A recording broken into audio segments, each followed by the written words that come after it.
Abilities, table stakes, whether a banking client is calling a call center agent due to a suspicious transaction or a patient to make a right call by connecting with an experienced medical practitioner. We as consumers expect all our transactions and interactions to be seamless and secure. This simply put, every digital interaction matter and every digital business has to become an experience business. If you have a positive enhances, it improves the relationship, and if you have a negative one, it diminishes it. At the center of all of this is trust. Security and data protection should be at the top of mind, not only for our BPO customers, but also for all businesses to protect the actual relationship that we have. Businesses are facing many challenges when it comes to balancing and innovation and compliance. I think this is surely applicable for regulated industry like BPO as well. And in the new world amidst the pandemic, we see the pace of cloud adoption has accelerated at a greater speed. For businesses, they become more digital of all sizes in the BPO industry. So they can emerge smarter and stronger through this current pandemic. We can see some CIOs already started accelerate digital transformation journey during the pandemic and enjoying some great benefits. But the big question is for them, are we there yet? While other majority of CIOs who barely begun, they are thinking of accelerating their digital transformation efforts over the next 2 years. The big question to them is how you are planning to accelerate and where to start.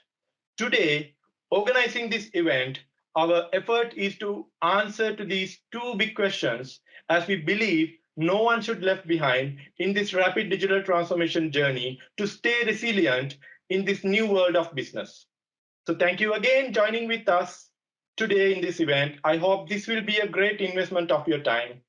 Mimi, over to you. Thank you. Thank you so much for that welcome message, Boss Lahiru. Okay, so let me just quickly transition. So, once again, thank you, Boss Lahiro, for that welcome message. So, empower, enable, accelerate. Reimagining the BPO Future of Work session prepared the following schedule. So, in the first half, we will have a fireside chat with our industry speakers to understand the current situation, challenges, and solutions for the BPO industry. For the second half, we have a breakout sessions prepared for you with the following topics. So there are 4 topics that you can see on the screen right now. So to select a breakout session, please scan the QR code or click the form link attached in our chat room. If you did not select a breakout session, we will automatically select for you. Now, before we officially start the session, we also love to hear from you. If you have questions about our speakers, we encourage you to place that in our chat room and we will address that during the Q&A. So without further ado, let us kickstart the fireside chat. So let me call back Boss Lahiru Munindadrasa to moderate the session with our industry speakers. Over to you now, Boss Lahiru. Thank you again, Nikki. Thank you again, Mimi. Hi, everyone. Again, I'm Lahiru Munindradasa, Managing Director of Tech One Global Philippines. Today, I'll be conducting a fireside chat with an interesting group of leaders to discuss reimagining the BPO future of work. So let's try to understand where the BPO industry today and how to face the BPO future of work tomorrow. So let me start with you, Rick. So Ricky leads and directs the IBPAP efforts in building and strengthening relations with partners in the industry, enabling sectors and partner associations. His experience as a corporate lawyer spans over 20 years and cuts across multiple sectors. So to set the tone for this session, Ricky, can you throw some light on the overall BPO market status right now in the Philippines and its growth potential for the next 3 years? Sure, Lahiro. First of all, thank you very much to Tech One for the invitation, and to the rest of the panelists, a good afternoon, and to the audience, good afternoon as well. So let's start. No, before we go to the outlook, no, let's see what we went through as an industry since the pandemic of 2020. The IT BPM sector has witnessed or faced unprecedented disruption. which has actually exposed our vulnerabilities, no? In our business continuity plans. And also, it also showed, no? Altered client needs and demands, modified prevailing work models, which we'll probably talk about in a while, and accelerated the pace of digital transformation. But despite these hurdles, the industry remains to demonstrate unrelenting agility and resilience. In fact, despite the recession in 2020, the sector actually grew by a modest 1.8% by adding 23,000 new full-time employees. This brought the industry headcount to 1.32 million FTEs. And at the same time, the sector also recorded revenues amounting to 26.7 billion US dollars, a 1.4% jump from 2019. So fortunately, we were still on the upside despite the pandemic. But let's look at global trends to answer your question first. No? In this slide, in a study conducted by the Everest Group, it shows here that they've determined that the sector will increase about 7 to 8% in terms of headcount and between 8 to 13% in terms of revenue in 2021, so which is this year. No? What is driving this? No? There is a soaring appetite for outsourcing, number one. There is also the move to higher value services. And the third, the talent supply demand gap that's enabling providers to command a premium.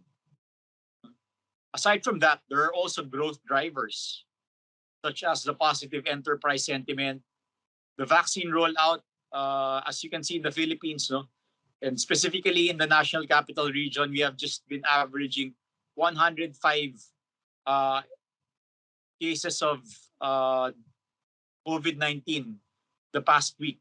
So fortunately, it's low, and that can be attributed to the vaccine rollout. Again, it's also being driven by the fiscal stimulus across multiple geographies, North America, Europe, etc.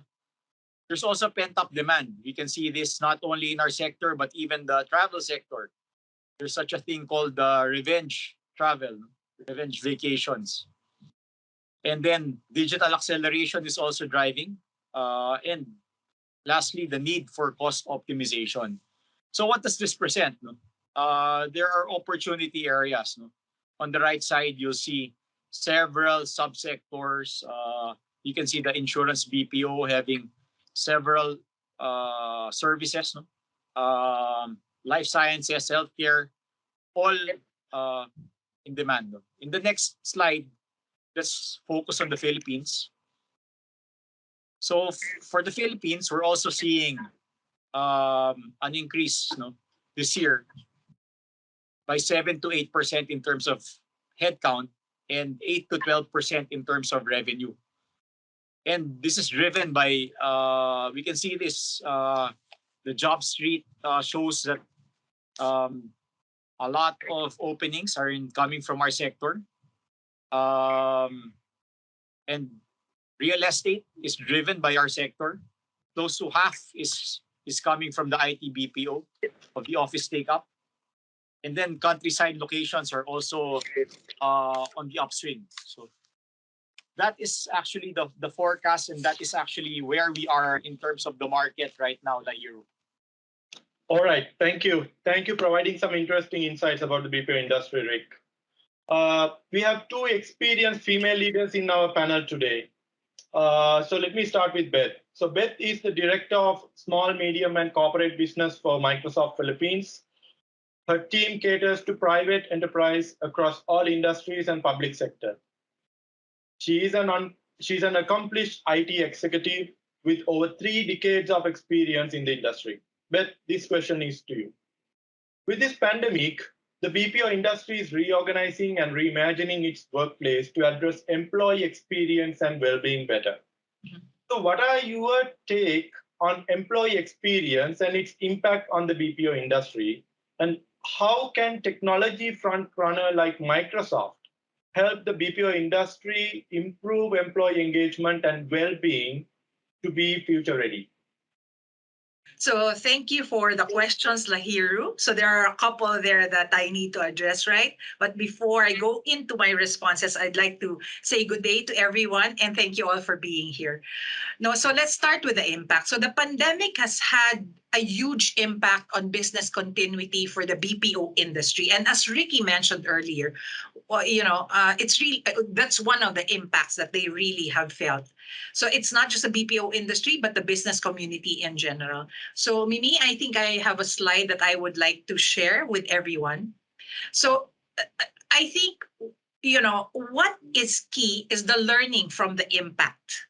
The next, in fact, the current great disruption is hybrid work. And as business leaders, it is important for us to be aware of what the hybrid work trends are to ensure business continuity as well. So can you please click, Mimi? So some of the hybrid work trends that we're seeing are, number one, flexible work is here to stay. Second, leaders are out of touch with employees and need a wake up call. Our research actually suggests business leaders are faring far better than their employees, and workers are actually feeling quite disconnected. Lahiru. So more than ever, people are expecting employers and leaders to empathize with their unique situations and challenges. Third, high productivity is masking an exhausted workforce. Trillions of productivity signals from our Microsoft 365 quantify that the digital exhaustion workers are feeling are very different from where they were before. The intensity of the workday and what is expected of employees during this time has increased significantly. Fourth, Gen Z is at risk and will need to be re-energized. So this appears to be the overlooked group of people suffering right now. This generation is more likely to be single early in their careers, making them more likely to feel the impacts of isolation or struggling with motivation, career, and sharing of ideas. Fifth is that shrinking networks are putting innovation at risk. Collaboration trends in Microsoft 365 Teams and Outlook suggest that the lockdowns actually drove us to cling to our immediate teams more for support. And we let our broader network fall to the wayside. Organizations became more siloed than they were pre-pandemic. So this has an impact to innovation because we tend to now be, looking at silos. Now, sixth is authenticity will spur productivity and well-being. So to quote from our Jared Spataro, who is our EVP from Microsoft 365, the shared vulnerability of this time presented a huge opportunity to bring real authenticity to company culture and transform for the better. So we at Microsoft, have gone through this as well. And last but not the least, seven, we have to be conscious now that talent is everywhere in hybrid world. One of the brightest signs of the shift to remote work is that there's a more expansive talent marketplace. Remote work can expand economic opportunity for employees and actually enable organizations to build high-performing, diverse teams from a near limitless talent pool. So what's at stake?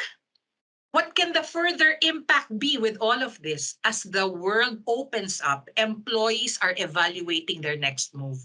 With so much change in the workplace, employees are at a personal inflection point. Businesses could lose an unprecedented number of, employees. A company's approach to hybrid work will impact who goes, who stays, and who seeks to join their company. So now I'm moving on. So what's my take on employees? For me, employees are one of the company's most valuable assets. BPOs are in the business of people, so positive employee experience directly contributes to higher productivity and better results. So now moving on. So next slide, please. How can technology, companies like Microsoft help?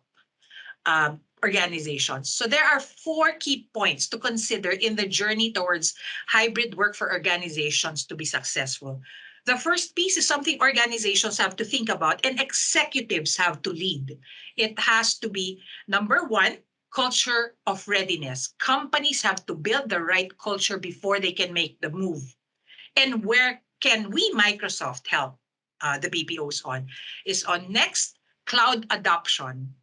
We can help empower the appropriate culture of trust, flexibility, and autonomy with our remote collaboration, cloud-based solutions, support services, upskilling, and enablement offerings. The technical backend provided by Azure, Business, Power Apps, M365, and our recently announced Viva. So can we please click next?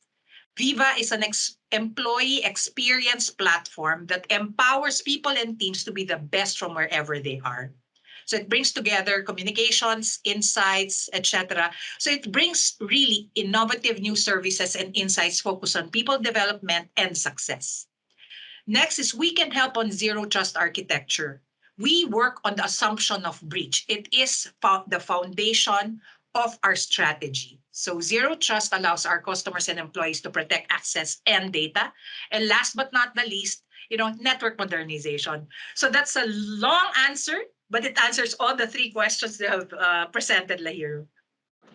I think the 7 points you have given, it's really valid. Even recently, based on employee survey we did in our organization, we have observed some of these challenges. I think it's really happening. Even beyond our organization, I think it's happening. And the 7th point, I think it's very interesting point, and I think that is leading to another problem, which is we call Great Resignation. Anyway, we can talk about it later. Thank you. Thanks, Beth, for your fantastic answer. All right. Thank you. Yeah. So next, let me turn into Lars. So talking about Lars, he's an IT entrepreneur, business adventurer, and a guerrilla marketer with a wealth of experience in enterprise content management, content services platform, digital transformation, social media marketing, entrepreneurship, robotic process automation, and workflow automation. So it's quite a lot. So Lars, let me ask you this question. We know many BPO companies are mostly deprioritizing their technology investment in platform like enterprise content management. Why do you think it's essential to the BPO industry? How can platforms like enterprise content management help BPO companies to stay ahead of the digital curve? Thank you, Lyro. Before I answer your question, I cannot help. I also, just to track back to Beth, I really enjoyed that presentation. Thank you very much for that. Those 7 points I will definitely revisit, and I recognize a lot. But before that, I got a little bit of a chill when a combination of Lyro's "Are We There Yet?"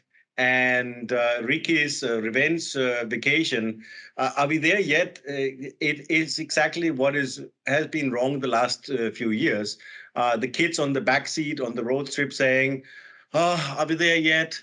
Oh, are we there yet?" So I don't know if we are there yet, but I think we are at least in a better place than we used to be 6 months back. And I think now in our across our society, at least things are starting to form and shape its way. We have more of known or unknown. We have better ways to deal with the new challenges because we have kind of been there already. So with that, we looked at the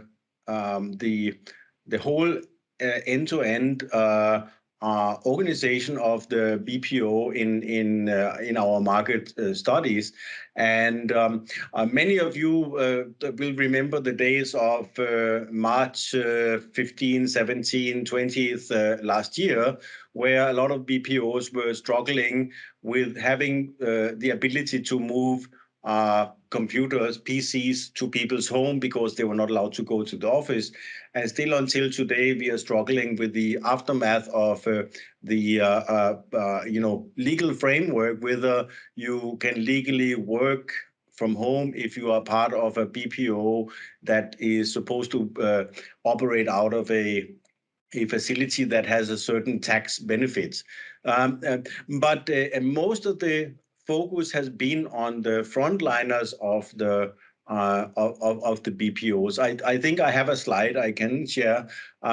When we talk about the back end, I think there's been less investment and less focus on how to drive an organization forward, especially in times of hybrid workplace. So we did a very simple study, and it happened to be we ran the study across all industries, but the biggest respondents were from the BPO sector. So I can say that the answers here are not necessarily 100% reflecting from BPO, but I think around 70% of the respondents came from this industry. So I think they are pretty well placed. The main thing we saw was that things, very basic stuff like simple documentation, filing, things that any organization do, were the things that are missing out on digital transformation. We have been very much engaged in ensuring the contact with our customers are digital, that we can have that contact surface as smooth and as seamless as possible. But in the back end, our teams have been working overtime to make sure that the front end can be supported. And most of the time that an organization tends to spend, they spend on administrative work. And when they cannot be in the office, then a lot of that has to be done online. But if there has not been any investment into a kind of a hybrid setup, it's very difficult to perform the functions. And especially in an industry where you have a fairly high turnover, you are recruiting a lot just to follow the growth trend. You have to recruit, and there's a lot of movement in between companies, and there is a lot of document management, document filing, paperwork that follows up. We specifically looked at the 201 file, which is the ASAR file in the Philippines, and saw these trends. We have many other data points that we will share. I think we will share more in our breakout session as well. But this is what I want to share. I think this is an area that, to be more prepared for the future, the hybrid workspace, organizations need to take their enterprise content management and their business process automation very serious, because that will be the stumbling block for the growth eventually. Back to you, Lyro. Thank you, Lars, for your great answer. And I think it's very well aligned with the three-step approach we are talking about: digitization, digitalization, and digital transformation. So we are trying to fixing the future without fixing the past. Yes. So, yeah. Thank you. I think it's a wonderful answer. Next, let me introduce you Harsha. So Harsha is an entrepreneur who founded several technology ventures and contributed towards building notable products since his debut in the software industry in the early 90s. I don't want to guess your age, Harsha. So Harsha founded MiHCM in 2017, a cloud digital HR venture with a mission to transform legacy HR into digital HR. This question is to you. So MiHCM has been working with hundreds of organizations across Asia to drive digital transformation in HR. So what does the future of HR look like to support this rapid evolution in the Philippines BPO industry? If you can share some insight. Thank you. Thanks, Lyro, for this introduction, and good afternoon, everyone. Thanks for connecting to this session. I was reminiscing the last event we had in Manila physically. Since then, how much has changed? I had 2 doses of my vaccine, and I was looking forward to travel in the region starting December. Then here comes the Omicron. So we are actually living in a very complex, uncertain world filled with lots of ambiguity. I think there's a term also for this called VUCA world. top of that, as you can see, and also Beth echoed, we see a tremendous transformation in the workplace. People, as you also echoed during your initial speech, there's great resignation, which we see happening in the West. So today, all the organization or all the companies doesn't need to be BPO per se, but BPO companies will have much more bigger, complex challenge with these kind of uncertain, vulnerable, complex situation. BPOs needs to really look at how they attract talent, how they keep them engaged, and how to deliver the most important thing, the employee experience. As Beth also really nicely articulated, hybrid work is inevitable. The world of work needs to go hybrid, and there is no way that we are going to go back to our standard way of working. So I like to share three things in particular BPOs can actually look at. First of all, how can you build greater employee experience in the workplace? Because if you don't build that employee experience, that will really drive to a disconnected workforce, which will impact your engagements. So to do that, with all these remote work, work from home, work from anywhere scenarios, companies need to leverage lots of digital technology, digital tools, especially for communication. Communication is particularly very, very key in a complex, vulnerable world. Constantly communicating to all the employees and getting their feedback is really vital. Then communicating ever-changing policies, policies after policies. Whenever there's a new MCO or new regulation, companies needs to alter their policies, the workplace policies, work from home policies. So you need to effectively communicate and get even the consent and collect the data and analyze and see whether people really got this message clearly. Then you need to constantly do lots of pulse surveys, feedback surveys to get the pulse of the people. Whether people are getting really burnt out at work, whether people are maintaining their health and well-being, are they really stressed out? Or what are the areas they're really stressed out about? So feedback is becoming a very, very important tool. So there's lots of tools and technology available to do that. So that's one point BPO should really consider. The second thing is delivering this great employee experience.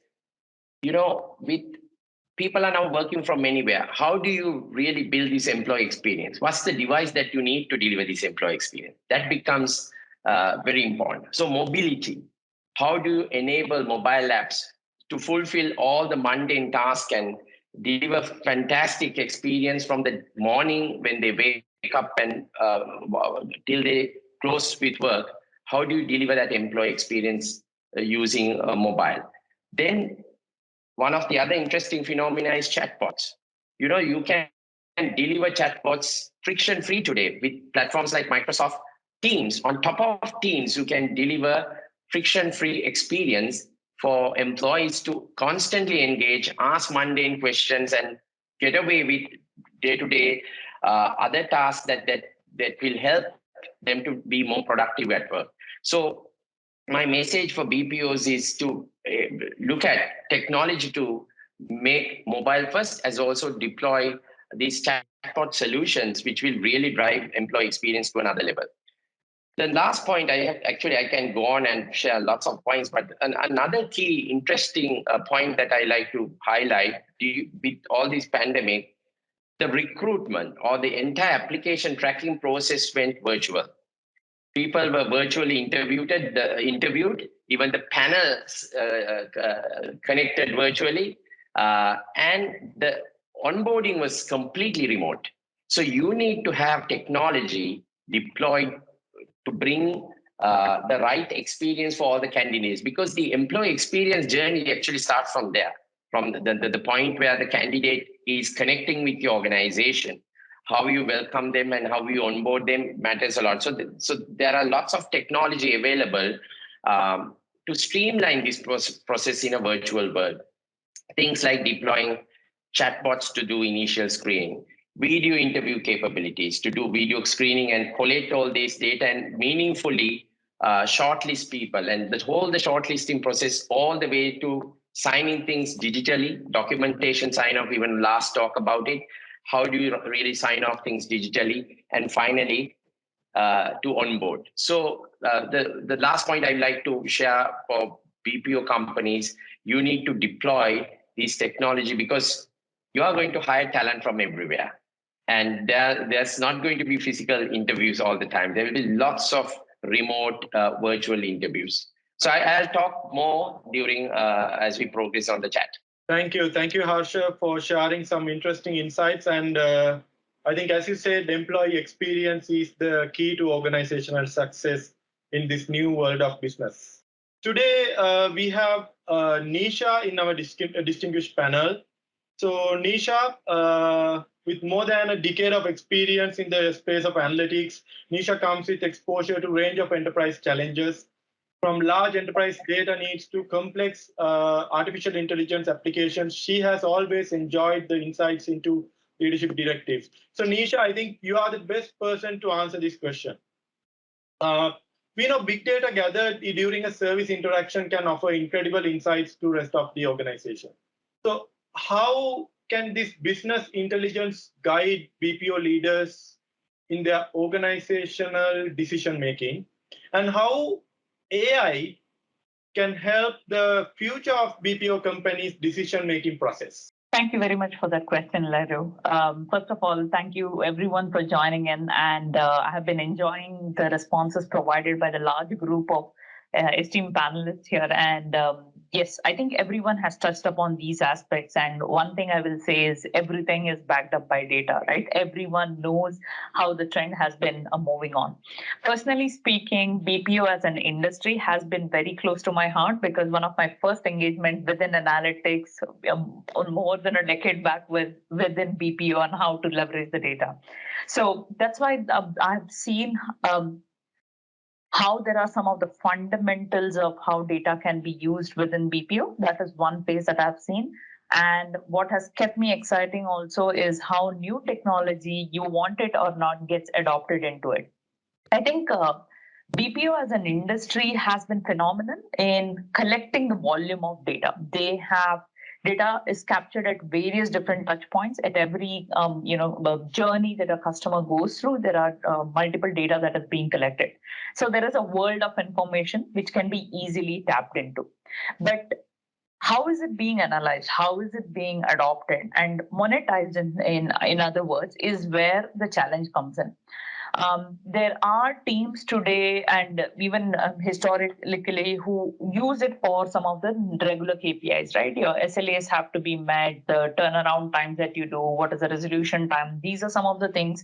That's where the data has been, I think, traditionally used, where historically you've looked into this data and you have started analyzing and you know what are the patterns where it can be improved and you identify as a pocket. Now that's where it forms as a leverage of descriptive analytics, where you say that I will do a post-facto analysis of my activities. An event has happened, and then I will analyze it, and then I will improve it further.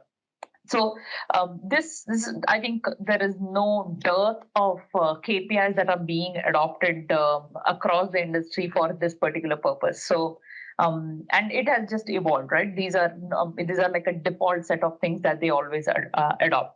But I've also observed where deep dive analytics and adoption of AI is being done, right? There are many cognitive services that are out there in the market, which helps you to analyze it beyond what we understand from human intelligence, right? So like I said, my engagement in this field of BPO, maybe these were the early onsets of how it was being adopted, was doing a speech analytics, doing a text analytics, understanding the sentiment of it. Can we understand which were those specific agents and the teams who tend to outperform always, and what are those factors which are not being measured in your KPI? So things like this were coming out. We could, even back then we were looking at what is the tonality that is being used. what is the pace in which the interaction happens. These are usually not measured unless there is actually physical interactions and we try to evaluate a human to human evaluation that happens. So that's where a lot of these technology can enable us to see some of these, these can get lost in the cracks, right? So these are all some of the softer aspects which I think BPO industry leverages a lot. Coming to an aspect of something being dynamic, we all talked about it. COVID has pushed us to an edge. If we were in the mindset that we say that we function this way and we don't know to function any other way, it has pushed all of those norms out of the window, right? You said that no, you have to be in office. We talked about the infrastructure need. You have to be in office to deliver this job. That was challenged. We talked about data securities. Everything has moved to cloud. So being dynamic, being agile, and to be able to say anything comes up, but business will strive. For that, technology has to be adopted. It's only we are at that stage where I think it would not be ideal for us to question that what more can I do? It's more about I want to do what technology can help us in doing this. So that's the mindset shift that is exactly needed. A simple example can be on how automation can make a difference in all of these, right? Without disrupting the customer experience. Elizabeth talked very nicely about how workplace innovation has to be encouraged, how people have to come together, and there has to be more network that are coming here, networking that is being lost. She may also mentioned about the Gen Z generation, which is coming into workforce and finding it difficult to motivate them. Now, tell me one thing: we are in a world where upskilling, reskilling is a norm. I think, my generation or maybe one more generation is the generation where we think that I have learned, I have my master's, graduations, everything. So that will feed me for next 20 years, 40 years. That mindset has to shift. You are learning irrespective of how many years of experience you have. So automation and availability of these courses, materials, and how well technology has enabled and gamified these things has made life a lot easier. Another thing Harsha also talked about in terms of hiring. Tools and technology has basically challenged the way we think through some of these traditional processes, right? There are already technology which scans the resumes, which helps in not just from a keyword standpoint, right? I don't want to say that only if you have the keyword it will happen. It's a combination of multiple aspects that they've put together, behavioral aspects, different tests and combinations that comes together to evaluate, is it the right person, not just from a skill match, but an attitudinal match that can give hirers insight or at least a head start. It can't be a decision maker, at least a head start to do it. We talked about the policy changes also. What happens about a policy change? Today, there is a technology which scans 500 pages of PDF document, exactly tells you where are the changes that has happened, what does it mean for you to adopt. So that's how automation, AI, right? All the cognitive services where we talk about speech, text, vision, any of these modules can come together to ensure that your business gets that push that is needed in the right direction. So there can be multiple applications of these analytics, simply from moving from what is happening in my business to a perspective mode where it can be more as how should I proceed ahead from here to ensure that business is truly guided by the data and we are not just following the data that is going on. So I think it's more than ever that everyone needs to be agile and that adoption is needed. For that, I have just about a couple of notes that I would just talk about, right? The first one is feed the innovation. Okay. You have an idea, torture the data, you get to see what you want to see. That innovation has to come from your mind, not from the technology. Tools that are enough to enable it. So tools is no more hindrance or a factor that can stop you from feeding that innovation. The third is always challenge the status quo. I think that's what everyone has learned now. Okay, the COVID has just challenged status quo irrespective of the age, gender, industry, legacy systems that we may have. It has just challenged the status quo. There is no single person ever. I keep doing this exercise. Is there any person in this world who says that, I don't think I'm not impacted by COVID? So that's where it has pushed us now that challenge the status quo. And when you have, as an industry, so much of data that is being collected, if you have been looking something for a really long time, why should it be this way? Can it be better? Always challenge that status quo. That's my point there, Leru. Thank you very much for the question. Thank you. Thank you, Nisha, for your great answer. And I 100% agree with you. I mean, these days, MSc is just good enough for you to get a job in some company. But if you don't have the right learning mindset, learn it all mindset, then it's very difficult for you to survive. So let's forget about the thriving part. So it's very difficult to survive. I think, thanks for sharing some nice insights. Okay, so let me again turn back to Ricky. So Ricky, would you please elaborate on the workforce trends in general that you see evolving in the Philippines? For example, how did Great Resignation impact the Philippines BPO industry? Because last 7-8 months, we have been seeing about Great Resignation. We have been seeing about it's becoming a major issue in the western part of the world.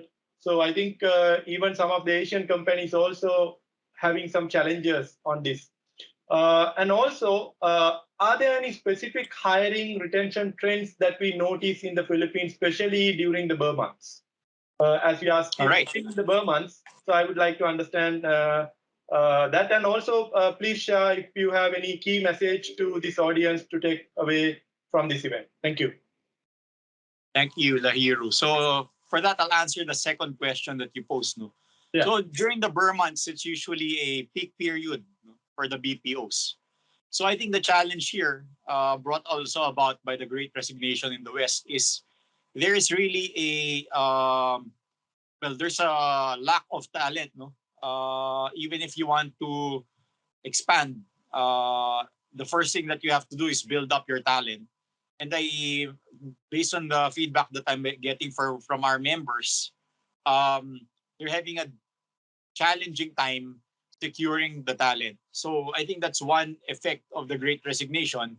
A lot of work has been shifting to our shores, which is a good problem to have. However, talent we still have to catch up as an industry. And another effect is it has actually opened the hiring radius. No? So this was touched by the other speakers earlier. The move to work from home is actually, you can find talent anywhere, no? And this has actually brought the search for talent to the countryside, because we also have a lot of OFWs who came back to the Philippines, got repatriated, and are already back in their hometowns. So that's talent that's waiting to be tapped. No? So my tip there is, yes, please go, since the hybrid workforce is work from anywhere. That is the trend, and we're not going to back out from that. Please go and find the talent, because there is a lot of work, especially now that the opportunities have just opened up. A lot of sub-segments, no?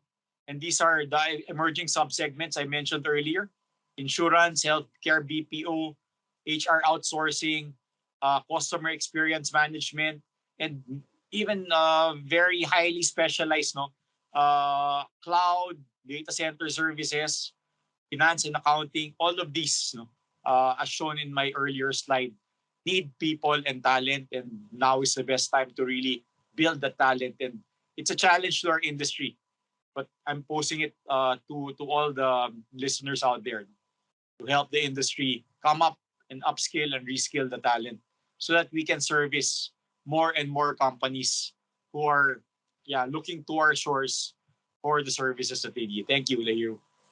Thank you. Thanks. Okay, so Beth, how do technology front runners like Microsoft help the Philippine BPO industry drive innovation? Because this is also a very important area for BPO industry because as the workforce trends are changing, the business models are changing, so it's very important that they keep the innovation intact with their operation. So, do you have any specific programs that BPO companies can get benefited? And also, please share if you have any key message to this audience to take away from this event. As we are running out of time, so sorry, I have long question because we need to finish it in next 10-15 minutes. Yeah, thank you. So thank you, Lahiru. So innovation, basically, I mentioned earlier, it's impacted today because of the limitations in terms of communication and networking. So that's key in terms of driving, right? So I mentioned earlier our solutions offerings, across the different Microsoft solutions, our support services, and we do have upskilling and enablement offerings as well. In addition to these, we have consulting services where we can help guide companies and BPOs envision towards purposeful digital transformation, which includes innovation. So it is also worth mentioning that IBPAP, together with Microsoft and Go Philippines, has launched IBPAP School. So this is a digital upskilling program aimed at enabling its member companies and employees to gain a competitive advantage, right? So before we can really have innovation, there has to be awareness as well. So, Nisha pointed this out earlier. It's about upskilling, reskilling, etc. So in summary, so Nisha also mentioned this earlier. Let's challenge the norm. We should no longer be bound to the traditional notions of space and time to work together. It's time to get out of our comfort zone and shift to embrace extreme flexibility. We've identified 5 strategies for business leaders to rewire the operating model to shift to hybrid work. So empower people with extreme flexibility, invest in space and technology to bridge the physical and digital worlds, combat digital exhaustion from the top, prioritize rebuilding social capital and culture, and last but not the least, rethink employee experience for the best and most diverse talent. So at Microsoft, we have the solutions, services, and programs, and more importantly, the experience to support you in your journey forward. So thank you, Lahiru. Thank you, Beth. Thanks for another wonderful way to answer this question. So this question to you, Lars. We know few BPO companies started to give extra attention to optimizing their operation by automating and digitizing their business processes to save cost, open new revenue streams, and outpace the competition. What is your advice to the other majority of BPO companies out there planning to make an investment in automation in future? How should these companies drive digital dexterity initiatives? And also, please share if you have any key message to this audience to take away from this event. Thank you. Thank you. So we covered it earlier. You really have to look at the process of you cannot change the future if you have not organized your past. So for many organizations, they are building a huge burden of administrative processes that will limit their agility in terms of being able to respond to new requirements, respond to new trends in the market, being able to operate in this hybrid workplace. So my ask and my recommendation is take a look at your most basic functions in the company. As a BPO company, I'm sure most recognize that the most basic function that you have is your people and culture, your HR department, where the foundation of the rest of the company really grow from, and make sure that you free up time in this function to deal with the important issues. The important issue is not to deal with paper or document. Those are administrative burdens that are there to support your compliance, to support your structure, but this is not what will drive your organization forward. So automate those, minimize the investment in time and effort when it comes to administration. And it comes all the way from the recruitment, that you can recruit almost, you cannot recruit automatically, but you can manage the workflow of recruitment from your website to offer letter, using business process tools to make sure that the people who are involved get presented with the choices that they have and can make those choices without having to do extra work to perform their job. And to the at end of the employee relationship, when people leave the company, that you will be able to fulfill those requirements that are there, both personally and legally, to do employee offboarding as well as automated as possible and as seamless for everybody, that this process can be done. So that's really my recommendation, is that look at those functions. Don't look at archiving. Look at how can we automate, how can we optimize. That is where you should focus on your administration. Okay, thank you, Lars. Thank you. Yeah, thank you. Thanks for your answer. So let me turn to Harsha. So Harsha, how can BPO companies leverage data stored in human capital management system, or we call it human resource information system, as a source of competitive advantage for a better tomorrow? And also, please share if you have any key message to this audience as well. Thank you. Okay, Larry, I'll try to be quick as possible as we are running out of time. And also there's a data expert here, so she will elaborate things further from that point of view.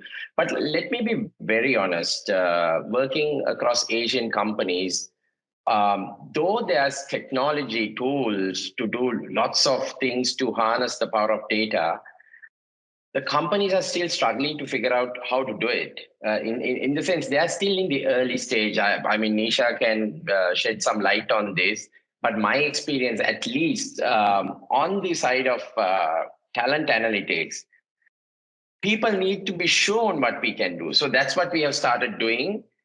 Instead of trying to solve the problems around them, but we have created very interesting set of models and shown them what we can do with the data that we have collected, structured and unstructured both at scale, and how we can present those data in a meaningful manner for them to derive great insights. When we show those models and show some interesting scenarios, well, wow, they go, wow. And then they said, okay, can you, by the way, solve this problem also for us? So that's an approach we have taken. And, today, BPO companies do a lot with talent data. Starting from the data that if they're doing lots of surveys, the pulse service and the feedback service, you can simply derive lots of insights, which will see which groups are vulnerable, which groups are burning out, challenges with supervisors, all those things you can derive from that data, simple data insights. Then if you deploy various other machine learning models, you can, if you have a lot of past historical data, today, you can actually see clustered scenarios to see which group of people are taking leave on a particular day or a long holiday or taking a particular type of leave in a particular period. All those insights will help you to solve some of the challenges in different team environments. And also, you can now predict your employee turnover based on your data, predict absenteeism. These are very, very important things for BPOs to plan ahead. So these technologies available today, the data is available today. You may be using various kind of HCM systems, but the data is same, So it's all matter of putting interesting data models and making it work. My final message is, I agree with all the speakers and especially what Nisha and Elizabeth quote. We need to challenge the status quo. This is the time to reinvent the whole workplace and the workforce, the whole three dimensions. And we need to completely reimagine how we deliver these aspects today. So for that, one of the things BPO companies can look at is when you reimagine and reinvent your workforce, and the work itself, you can embrace the right digital tools to enable those into meaningful transformation. With that, I like to end. And thank you very much, Lairu, once again for giving this opportunity. Thank you, Harsha. Thanks for joining this panel, and it's an honor for us. All right, so last but not least, so we have Nisha. So Nisha,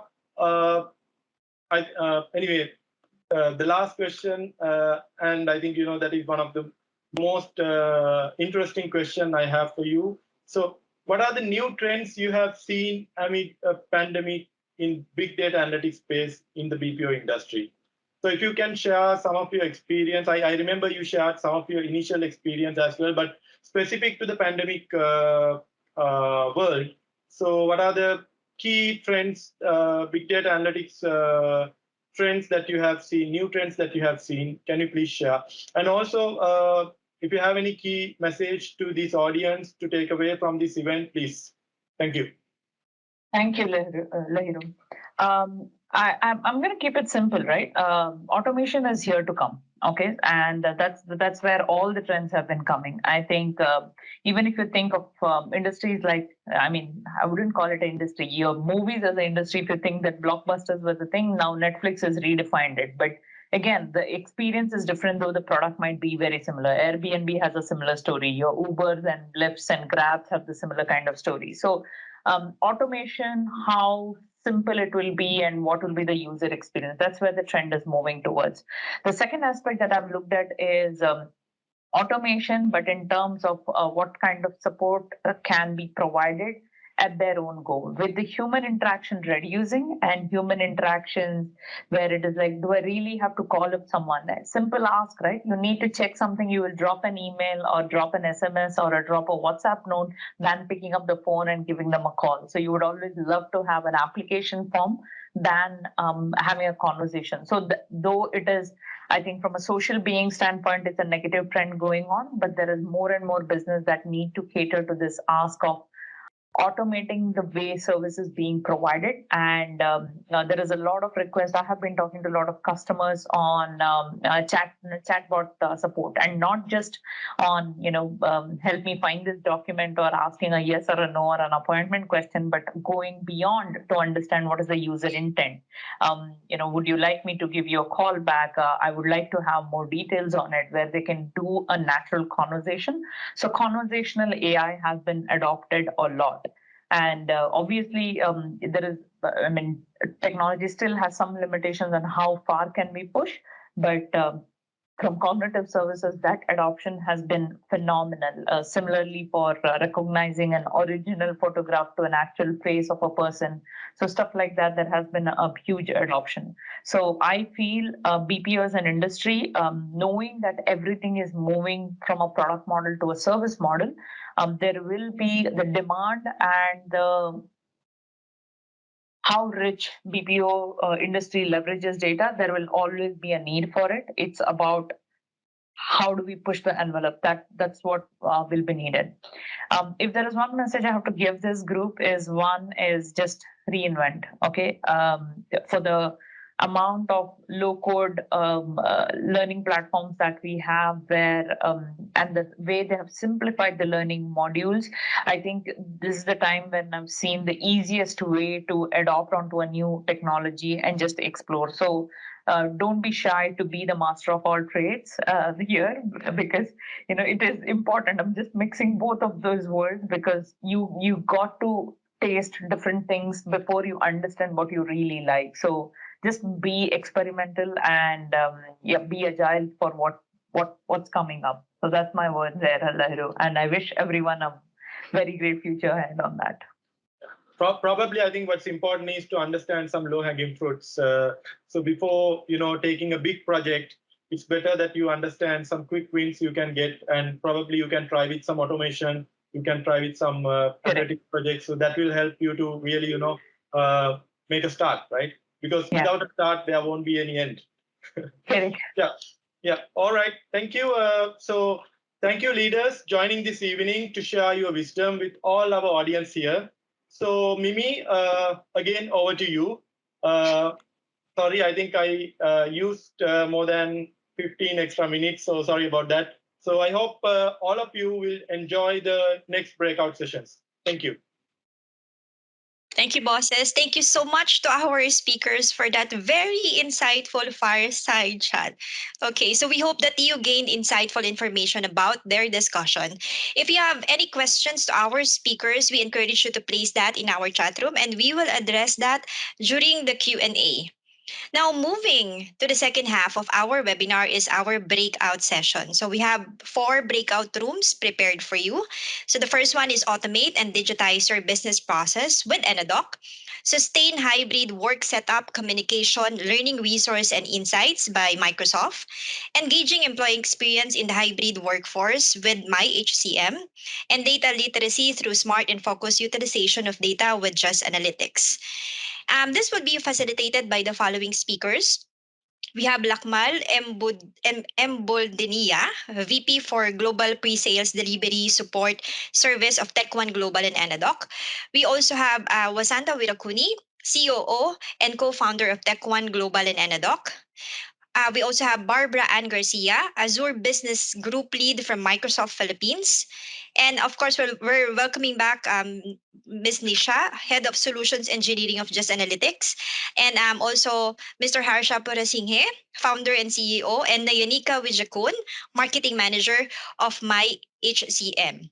Okay, so if you did not select a specific breakout session, we had selected for you. So you will be diverted into the breakout session automatically. And we'll be back in the main lobby once the session ended. With that, we are opening the breakout session now. So you will be prompted with, let's say, 10 seconds. And then we will see you again shortly. So please do not leave the session. We'll be back to the main lobby for some of Q&As. So with that, Miko, can we open the breakout session? And again, see you in a bit. So we hope everyone enjoyed the quick breakout session. So welcome back to our main lobby. So right now, we hope that you had shared your questions in our chat room, because what is going to happen now is our question and answer session. So in that case, let me call again our speakers to address your questions if there's any. So if you have any questions to our speakers, you may please place it in our chat room, and our speakers will be very glad to answer such questions. So we'll be waiting for your question in a few minutes. So far there had been feedback that the Just Analytics sessions were very informative and insightful. So thank you for that. So if that is the case, if you are quite hesitant to throw in your questions right now, you may send us your questions via email, and definitely we will address that accordingly. So if in case you think the breakout session is also not enough, you may again send us an email, and then we can schedule a session with your organization to have, let's say, a complete overview about the solutions that were presented during the session. So for our closing message, so here is our boss, Lars Jepsen, CEO and co-founder of Tech One Global and Enadoc, to formally close the session. Boss Lars? Yeah, thank you very much. I'm not quite sure.